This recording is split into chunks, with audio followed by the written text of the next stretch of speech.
ഈ വർഷത്തെ സംസ്ഥാനതല യൂത്ത് ബാസ്കറ്റ്ബോൾ ചാമ്പ്യൻഷിപ്പിന് കാഞ്ഞങ്ങാട്ട് മെയ് 6 ബുധനാഴ്ച തുടക്കമാകും.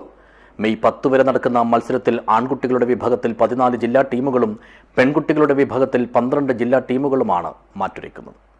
This news sponsored by ഗുണമേന്മയോട് കൂടിയ ഉൽപ്പന്നങ്ങൾ മിതമായ നിരക്കിൽ Sreekrishna hardwares MG road Kasaragod. Kerala basketball അസോസിയേഷന്റെ ആഭിമുഖ്യത്തിലുള്ള സംസ്ഥാനതല യൂത്ത് ബാസ്കറ്റ്ബോൾ ചാമ്പ്യൻഷിപ്പാണ് മെയ് 6 മുതൽ 10 വരെയുള്ള ദിവസങ്ങളിൽ കാഞ്ഞങ്ങാട് ആലാമിപ്പള്ളിയിലെ ഇൻഡോർ സ്റ്റേഡിയത്തിലും ചെമ്മട്ടം വയലിലെ ക്രൈസ്റ്റ് CMI പബ്ലിക് സ്കൂൾ സ്റ്റേഡിയത്തിലുമായി നടക്കുന്നത്. ആൺകുട്ടികളുടെ വിഭാഗത്തിൽ 14 ജില്ലാ ടീമുകളും പെൺകുട്ടികളുടെ വിഭാഗത്തിൽ 12 ജില്ലാ ടീമുകളും മാറ്റുരയ്ക്കും. മെയ് 6 വൈകുന്നേരം 6 മണിക്ക് മുൻ കായിക വകുപ്പ് മന്ത്രി EP ജയരാജൻ ചാമ്പ്യൻഷിപ്പ് ഉദ്ഘാടനം ചെയ്യുമെന്നും സംഘാടകർ വാർത്താസമ്മേളനത്തിൽ അറിയിച്ചു.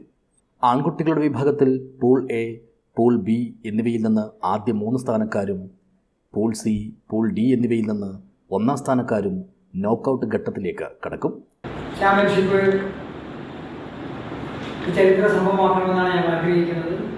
കഴിഞ്ഞ 2 മാസം മുമ്പ് നാടിനെ സമർപ്പിച്ച ഇൻഡോർ സ്റ്റേഡിയത്തിലെ ആദ്യത്തെ ചാമ്പ്യൻഷിപ്പ് ബാസ്കറ്റ്ബോളാണ്.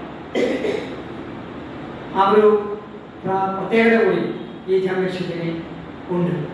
കാഞ്ഞങ്ങാട് ഇൻഡോർ സ്റ്റേഡിയത്തിൽ നടക്കുന്ന ആദ്യത്തെ ചാമ്പ്യൻഷിപ്പ്.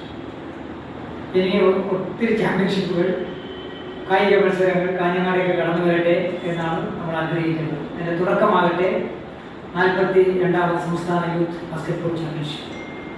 ചാമ്പ്യൻഷിപ്പിൻ്റെ ഔപചാരികമായ ഉദ്ഘാടനം 6-ാം തീയതി വൈകുന്നേരം 6 മണിക്ക് മുൻ കായിക വകുപ്പ് മന്ത്രി ശ്രീ EP ജയരാജൻ ഉദ്ഘാടനം നിർവഹിക്കും.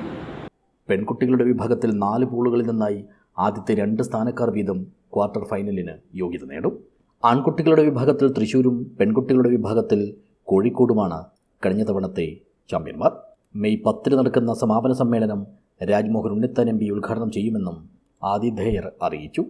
സംഘാടക സമിതി ചെയർമാനും നഗരസഭാ ചെയർമാനുമായ VV Rameshan, general convener PV Srinivasan, Kasaragod ജില്ലാ sports council president professor P Raghunath, program committee convener Anil Bangalam, finance committee convener K Sunil എന്നിവർ പങ്കെടുത്തു. News bureau, Kanhangad.